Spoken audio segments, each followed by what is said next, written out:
Marlène, Marco et Jean-Claude sommes très heureux de te retrouver. Nous n'oublions pas nos amis d'Afrique puisque ces messages sont aussi diffusés sur différentes stations en Afrique. Et beaucoup de personnes vont sur le lien quelle est la réponse pour l'interrogation 2. Et c'est Marlène qui gère ce lien, qui s'occupe de tout. Que l'Éternel continue de la fortifier afin qu'elle mène sa mission jour après jour. Et Marco, c'est le technicien qui met en place tout le reste. Et c'est ainsi que nous constituons cette équipe, dont le seul objectif, c'est de proclamer le retour de Jésus de Nazareth. Aujourd'hui, notre thème est, tu te rappelles, et presse à levier. Il se trouve dans le livre de Nombres, chapitre 22, les versets 24 à 27. Nombre 22, les versets 24 à 27. Je te suggère de chercher, de trouver la référence, de telle sorte que tu sois en mesure de la lire pendant que je lis, afin de t'assurer que tout ce qui est dit, c'est bien ce qui est écrit dans la Bible. C'est bon?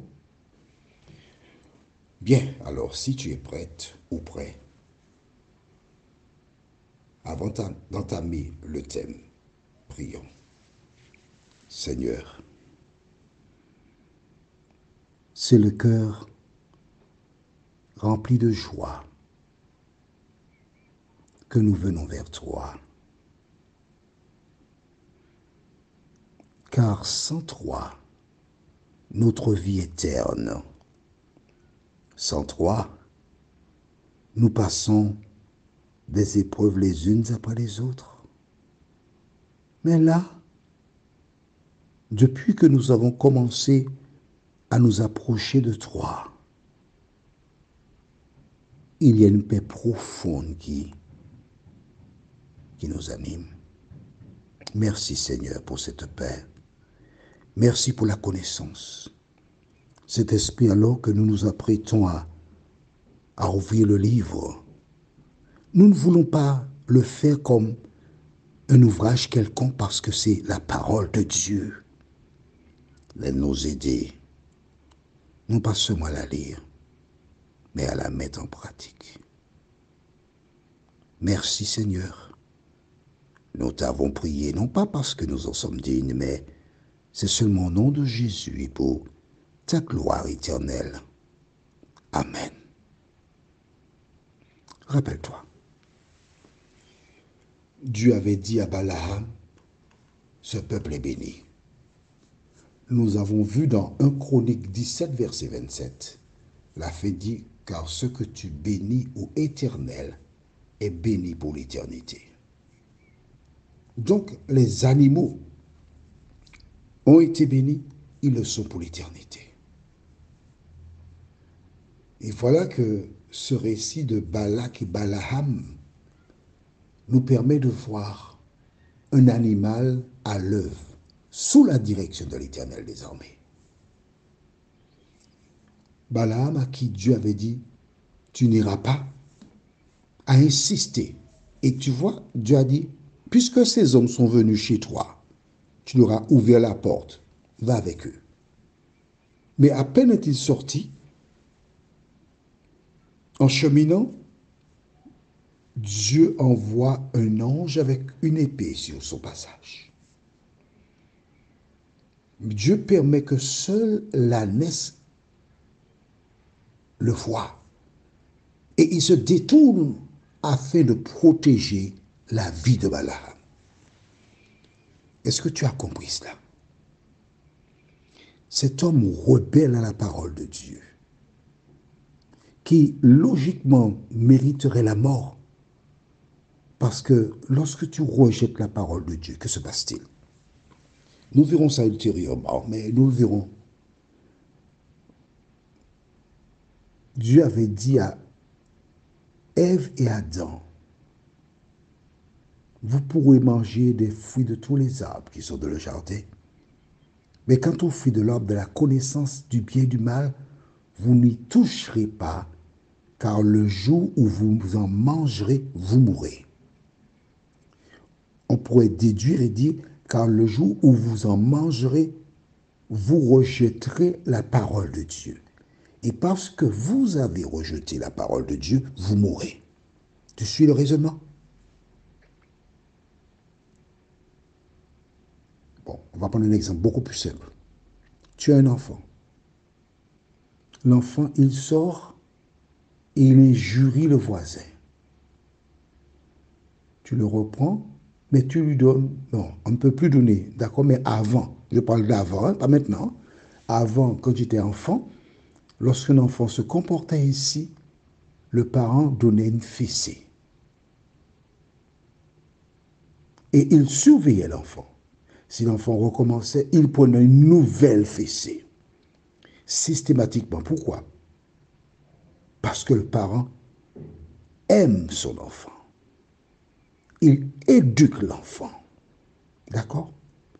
Et l'enfant, lorsqu'il pose une action négative, le parent doit sévir. Sinon, s'il ne le fait pas, l'enfant pensera que c'est bien. Logiquement, Dieu aurait pu frapper Balaam et le tuer. Mais il ne l'a pas fait. Pourquoi? Afin de te montrer qu'en fait, qu'il est un pédagogue. Il a besoin de parler avec lui. Il chemine avec lui. Et tu verras ce qu'il fera dans le temps. Mais ce qu'il fait pour Balaam, c'est exactement ce qu'il veut faire pour toi. Nous sommes tous différents. Nous avons des pratiques. Mais celui qui nous parle, il connaît les cœurs, il sait comment le faire. Et ce que toi, tu dois retenir, par-dessus tout, c'est que tu dois être fidèle à la parole et l'appliquer sans chercher à la changer.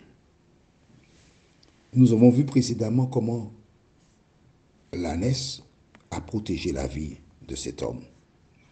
Lisons maintenant les versets 24 à 27.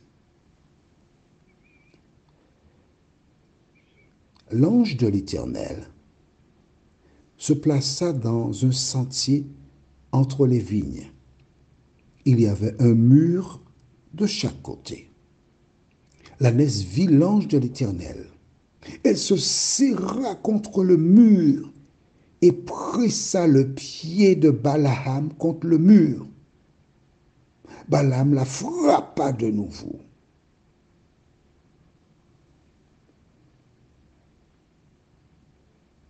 Deux fois.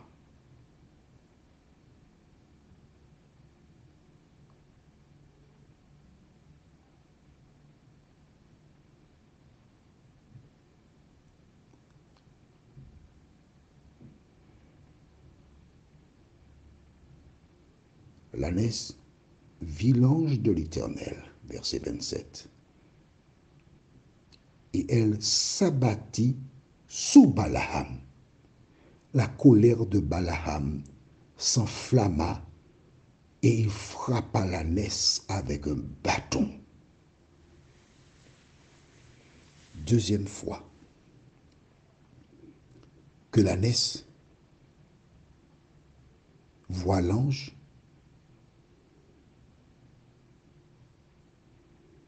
il n'y a plus d'espace. Alors elle s'abat, c'est-à-dire elle se couche par terre. Et Balaam, qui ne comprend pas ce comportement, il s'irrite. Il frappe avec violence l'animal.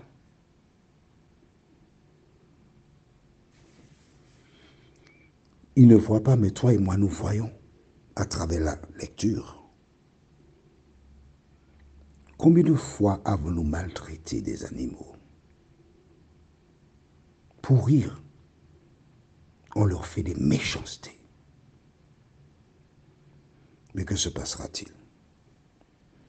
Je t'invite à ne pas lire la suite. Mais ce que je voudrais que tu retiennes, pour la deuxième fois, l'animal a protégé Balaam. La question que je me suis toujours posée est la suivante.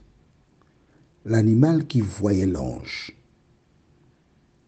a-t-il eu ce comportement parce qu'il a été inspiré par Dieu ou bien tout naturellement, il a protégé Balaam? Cette réponse, c'est seul Dieu qui pourra me la donner lors de son avènement.